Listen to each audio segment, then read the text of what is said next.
Hello and welcome.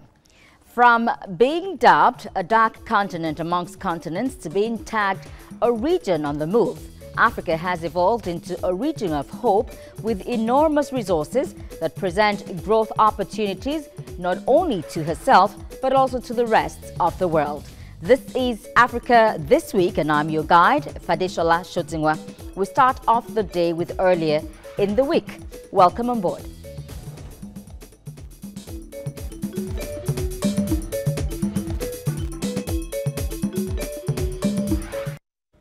Well, it was in the news on Monday that the momentum is building up in Zimbabwe ahead of general elections in 2018, when the resilience of the opposition would be up against the experience of 93-year-old Robert Mugabe. Zimbabwe's main opposition leader, Morgan Tsvangirai, has reunited with his former allies to form a coalition aimed at ending President Robert Mugabe's nearly four-decade hold on power in next year's elections.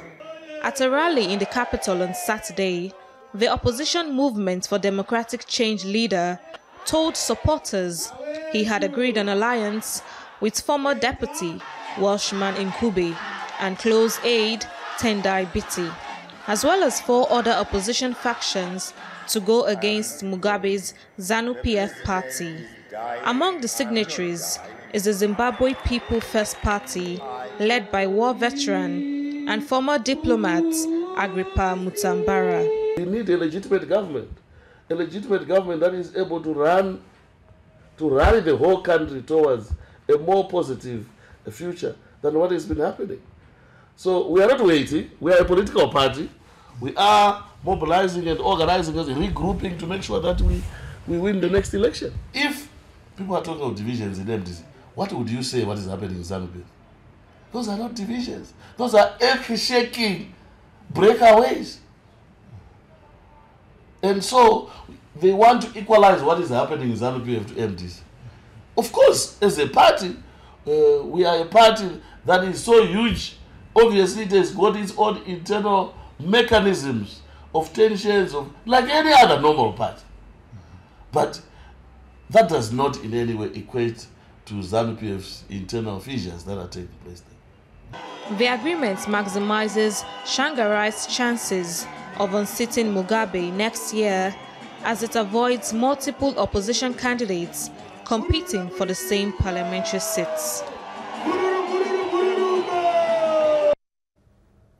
And head of the Democratic Republic of Congo's Electoral Commission ruled out any possibility of organizing presidential elections by the end of this year.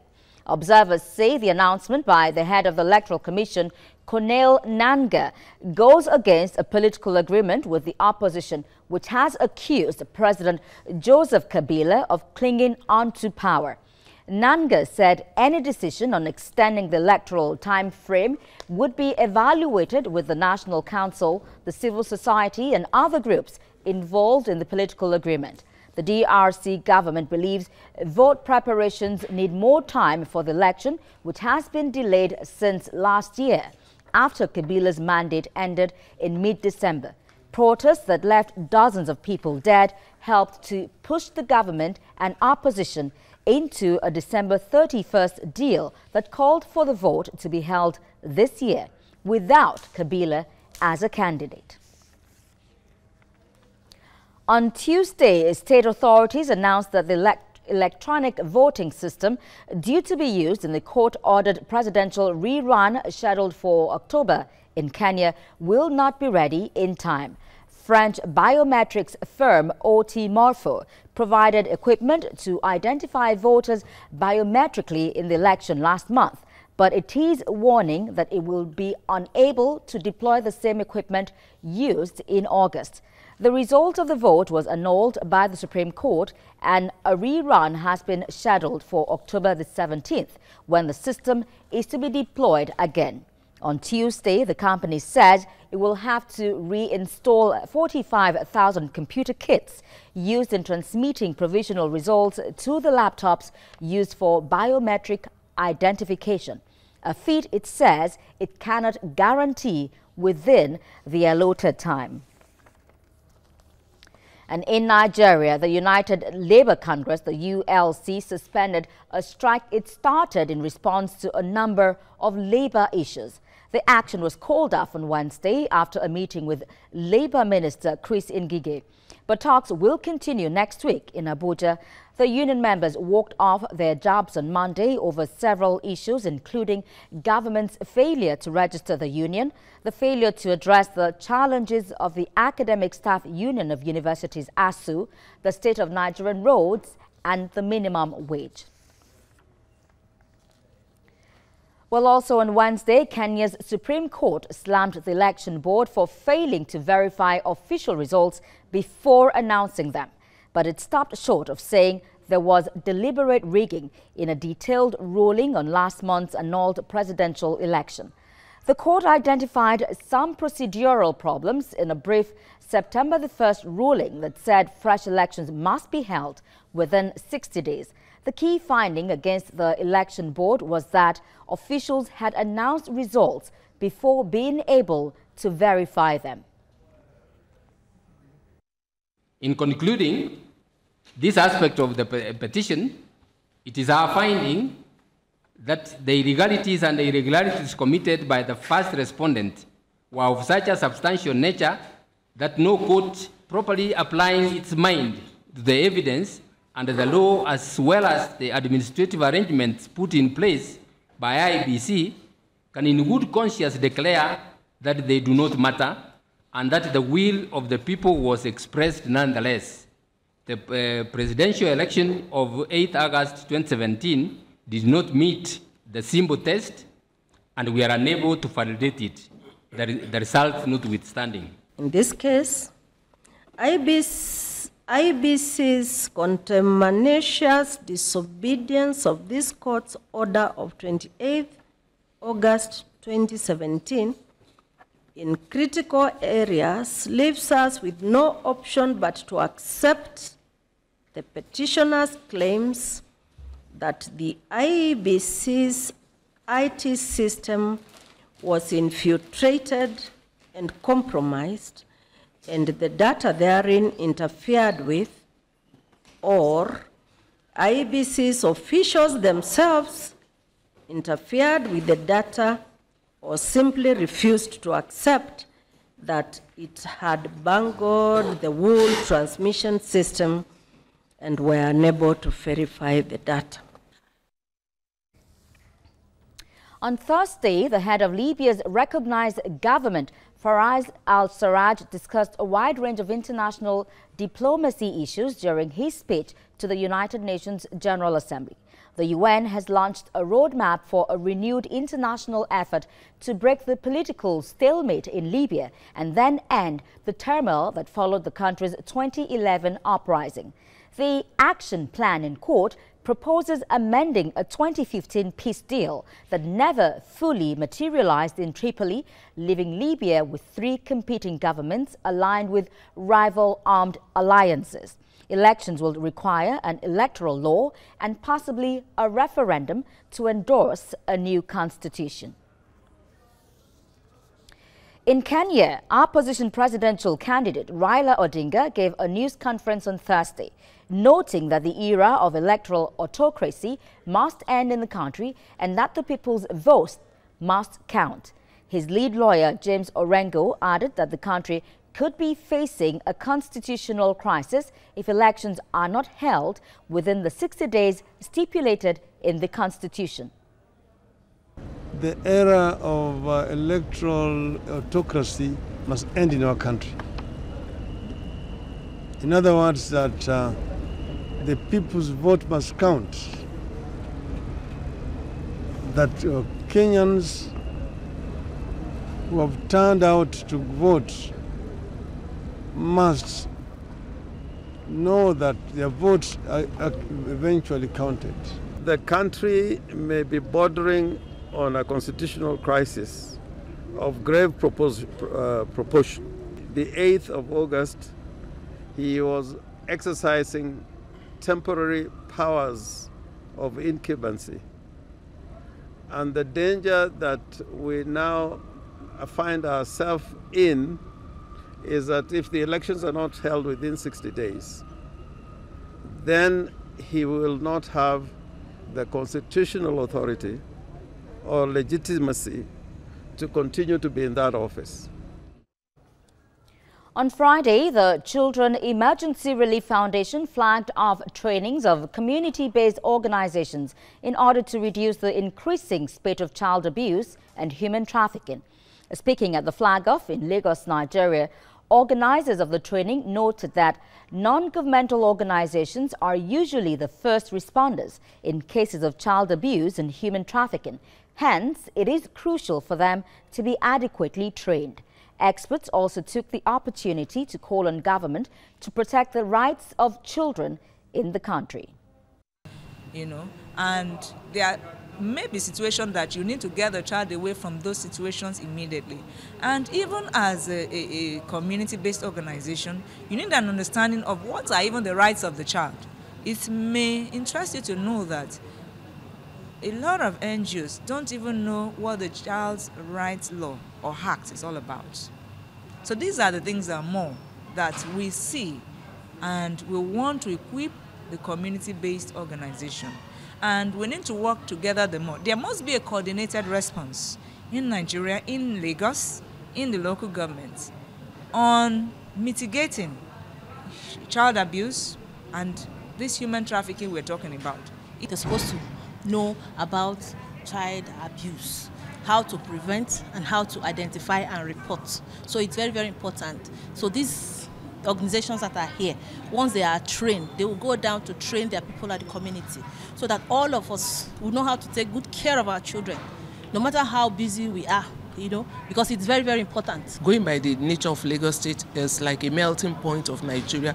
Every day you have influx of people, and the more training you give, the better, so that everybody is aware and know that children have their own fundamental rights, which need to be protected.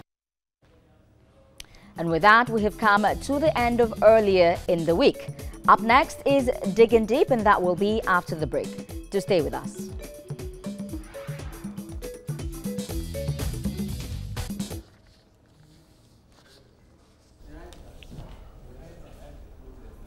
Cyril!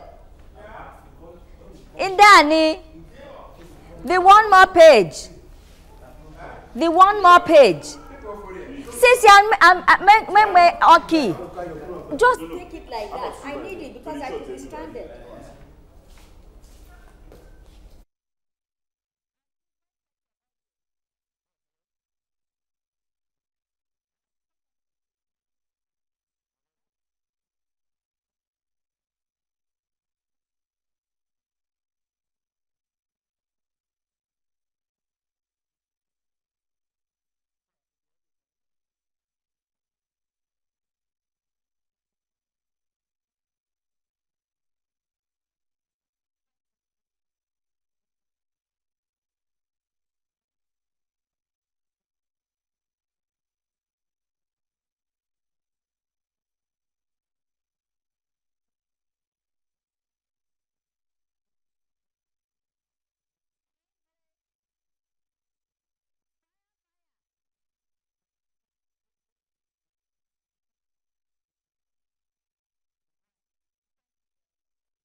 Welcome back to Africa This Week. It was that time of the year when the world virtually converges in one place as politics meets business, rhetorics inspire decisions, with bilateral handshakes extending towards smiling faces between deafening silence and rousing applause. Instituted in 1945, General Assembly is the biggest annual gathering of principal actors and global spectators, hoping to tackle humanity's greatest challenges, with African leaders not left out of the global equation for diplomatic interaction. Now, joining me in the studio to dig deep on Africa this week is Tosin Akonde, a lawyer and political analyst. Welcome to the program. Thank you. Thank you for being here. It's all right. Now, this year marked the 72nd United Nations General Assembly. What do you think is in it for Africa?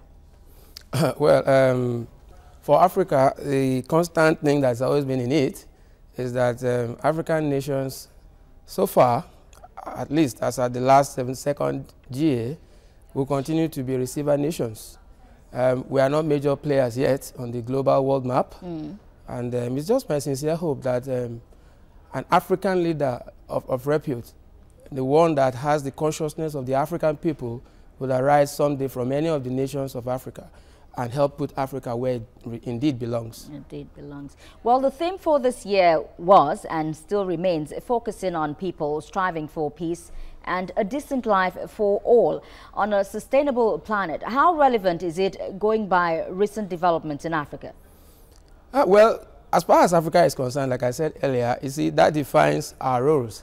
We are not major players. So if you say how relevant is that theme to African nations, we will continue to implement only what has been done by the US of this world and so on and so forth. But if you ask, that question is more relevant for the US, for instance. You've seen President Macron of France appealing diplomatically, because I know in his closet he would be mad with Trump. So what's wrong with this guy? This decision wasn't taken by the US alone. It was the US, the G8, and so many other nations. And here is Donald Trump threatening to boycott. He has described that agreement with Iran as an embarrassment to the US. And indeed, he himself has become an embarrassment to the entire world. So these are the emerging issues, the evolving issues. Africa continues sadly to play the receiver. You know, look, for instance, I expect that with the kind of foreign policy we have as outlined in Section 19 of the Constitution of the Federal Republic of Nigeria, we should be talking about having meetings with representatives of countries like Russia, countries like China, countries like the US. You know, of course, we saw the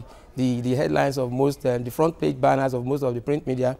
And it might interest you that, as far as I am concerned, I'm not being unnecessarily critical of the president or our foreign policy. But I think the picture shows our president as soapy, shows him as more or less having an inferior, you know, stance, the body language to that of Donald Trump. It shouldn't be so. In diplomatic relations, countries should stand eyeball to eyeball, you know, shoulder to shoulder. The president of Nigeria is no less in any reckoning with the president of the US, however big their country appears to loom large. You know, so these are the germane issues. We were meeting Ghana by the sideline of the United Nations General Assembly, and we think that's an achievement. Ghana, that is next door neighbor. Next door to us. Okay, so that's no achievement. We're meeting countries like Jordan, and then they are giving us one or two kinds of assistance. I mean, it's all Bangladesh. Our foreign policy needs to be elevated to where it was in those days when Idi Agbon would say we'll ground the BA, and it will be grounded and nothing will happen. All right, what's your take on the UN's reaction to North Korea's ballistic missiles? Well, to the best of my knowledge, I need to be very open and honest. I haven't read up on the latest reactions of the United Nations, but I know for sure that Pyongyang has reacted. Venezuelan head of state has also rightly, in my humble opinion, reacted by describing Trump as the new face of Hitler in world politics. So, truth be told, diplomatically, this issue has to be resolved. China has to wade in. Russia has to wade in. The present stance, the present United, let me not say the US foreign policy. The Trumpist foreign policy needs to be, you know, re-engineered, worked upon. I understood from, you know, background research that his speech writers asked him that, dear President, sir, why not let's edit out some of this harsh language? He said, no, he wanted it that way. Exactly. So I won't describe what he said as the American foreign policy. And I hope the Russia, the China, and the Germanys of this world will see it in that light. This is a Trumpist ideal and not the American ideal. No. The question wasn't actually the US, but the UN. I said I'm not aware of the latest reaction of the UN. But then what really can the UN as a body do? You know the way the politics of the Committee of Nations goes. It's whatever those top 5 says, not really the UN. If the UN were... Is just sanctions enough Yes, they should be. If they have placed sanctions, they should be. But then, if you place sanctions, you don't speak from both sides of the mouth like the UN appears to be doing over the years. Indeed. You don't speak sanctions, and then Russia independently or China on its own goes behind and begins to lend support. Then you say technically, whatever action you want to take is vetoed. So I am not aware of any sanctions so far. All right, what are your thoughts on the role of the United Nations in tackling the humanitarian crisis now and the famine in countries like South Sudan and the Central African Republic? Well, to be honest with you, they've done so much. There's the UN Commission on Refugees, the UNHCR, and so on and so forth. They've done a few things. It's just that the way it is in Africa, we've never complimented the efforts of the rest of the world. You know, for instance, at the African region, you heard Trump saying that they've done so much, but to stop, if you notice in his speech, I listened with rapt attention. He never said anything about Africa until he started talking about mass migration. Okay, so that is the relevant thing to him as far as Africa was concerned. They were sending in people and sending in people. Look, you people, we've given a lot of aids. Your government should be responsible enough to convert those aids, you know, into something meaningful for you. And indeed they should. So that is the problem. Africa has never lived up, has never complemented what the rest of the world are doing. Locally, let's bring it home. You heard what happened at the IDP camps, where bags of rice meant for people who are stressed, people who are displaced, people who are stranded, are being stolen. You know, so I mean, Africa is a laughable thing. So we hope somebody will just get up and get all these things together. There is a foreign policy for Nigeria on paper. I mentioned earlier section 19, which identifies Nigeria first, the ECOWAS sub-region next, the Africans before the world at large. But we are not doing it that way. Practically speaking, our leaders will go out, get stuff from the US, or we call them Uncle Sam. Specifically speaking, in foreign relations, US is called Uncle Sam. Because they have this uncle status for nearly all the nations of the world. So we go cap in hand, begging for instructions on what to do. It's not supposed to be so. Okay, now how should the United Nations General Assembly address issues like the human rights violations, the democratic governance, migration, terrorism, gender equality, and youth empowerment in Africa? What they have done so far over the last few years is what they only need to do better, because they've set up a lot of other agencies. You know, the FAO, for instance, is an affiliate or sister organization to the UN, the UNCHR, and so on and so forth, UNESCO, UNICEF, and that's all. And they fund all these organizations. The only problem... They are all names. Do they have that much impact? Like we said earlier in our interview, they make funds available to African governments, but those funds never get to be implemented for the purpose for which they were released. Intended. You know, they were intended. So it's an unfortunate thing, and that's why all those things. You see, if you impose sanctions, for instance, on nations that are erring, on nations that are not cooperative, it will go a long way. But like I told you, in international politics, the force of law is not really in what the UN says, but what the top 5 says. That's the Security Council. All right, now, what key areas should the United Nations focus on to achieve sustainable development in Africa? They'll keep partnering with our governments, and they need to understand our component structure. Maybe I would love to see a situation where a UN agency is working directly with local government councils, because these funds, if you work at the federal government level, it never permeates down to the grassroots, to the real people for whom these funds are released. So I envisage a situation where the UN takes cognizance of the peculiar internal arrangement, the internal makeup of individual nations, and begin to work with those people at the grassroots. I'm sure that's going to be very, very unwelcome news to the federal government. All right, away from all the aids we get now, what are the challenges the United Nations has with respect to peacekeeping in Africa? Challenges that they have with peacekeeping is that we seem not to be able to put all these wars in check. That's the only challenge, because you have crisis-prone Africa, you know, owing to differences in language, ethnicity, religion, creed, and what have you. So these are some of the things that make the African continent highly volatile. You go for elections, it's inconclusive, we go to war. So that's the challenge, honestly, because apart from that, there are other regions of the world that are not as prone to crisis as Africa is. So what is it that the UN agencies are doing that is right? The problem is our peculiarity.